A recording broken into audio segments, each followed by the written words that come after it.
Mikey TV. All right, so today I'm gonna react to the Abel Sanchez Fight Hub TV interview. How when David Benavidez was 16 years old, he sparred Triple G.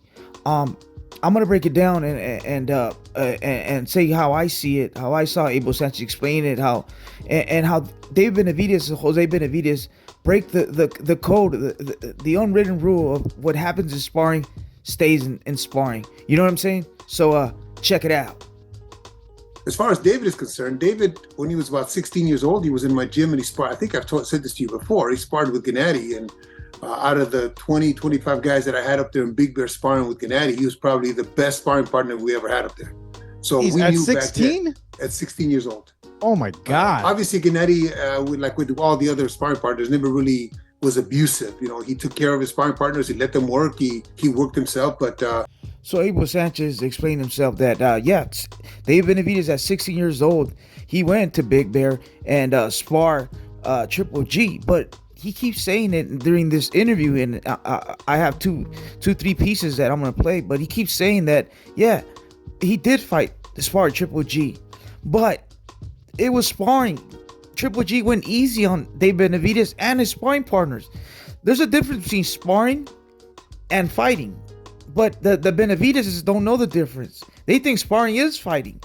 There's many ways you can spar. You work on your weaknesses to make them your strengths. For example, there's control sparring.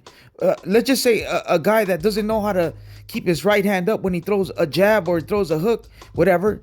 So you make your other sparring partner, you make the sparring partner just throw one shot at a time. If the fighter has trouble with the jab, so guess what? It's control sparring, and the sparring match is just going to consist of jab, jab, jab, jab, or a left hook, a left hook, a left hook, and make the fighter that has trouble with the left hook practice catching the left hook. Like Ryan Garcia, he needs control sparring. He needs to learn how to put his offhand up. So he always get hit with hooks.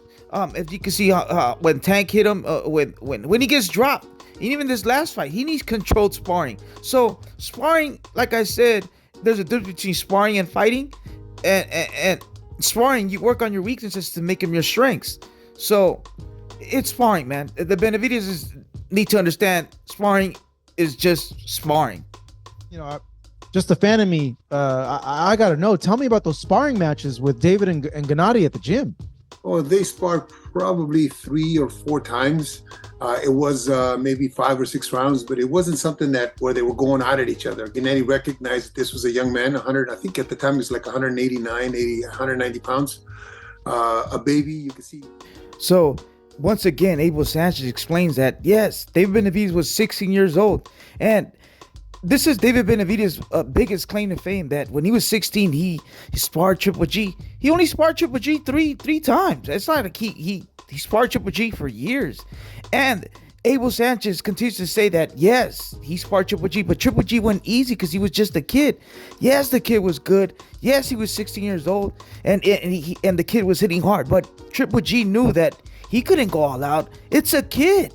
You'll kill this kid. He's 16 years old. You got to understand this. And you can't get bamboozled when the Benavidezes say, oh, yeah, I was with Triple G when I was 16. It's like, yeah, but Triple G went easy on you and he worked with you. Yeah.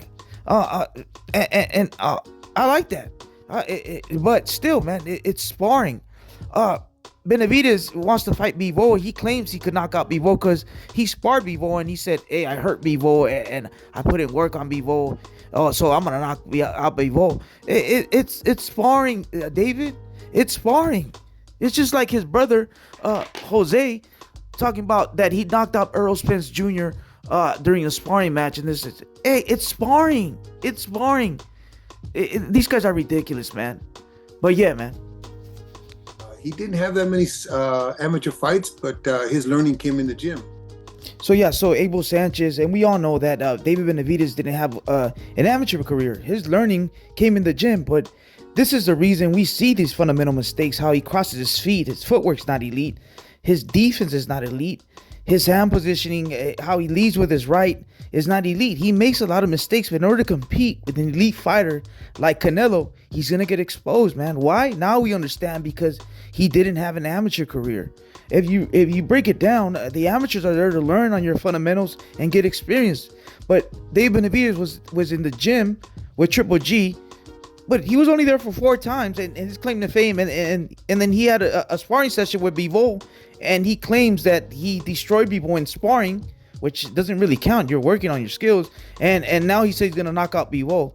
It's just like, come on, guys, it's getting David. It's getting to your head, brother. It's getting to your head, and no one's believing it. Because if they did believe it, you would have had more than 60,000 pay-per-view sales. You know what I'm saying? So, yeah, man, stop the cap and get into reality and work on your fundamentals before you talk trash about Canelo. And another thing, whatever happens in sparring stays in sparring. You dig what I'm saying? Come on, man. Follow the rules of boxing, man. Follow the code, man. But yeah, man, that's all I got. Mikey TV. I'm gone. Yeah.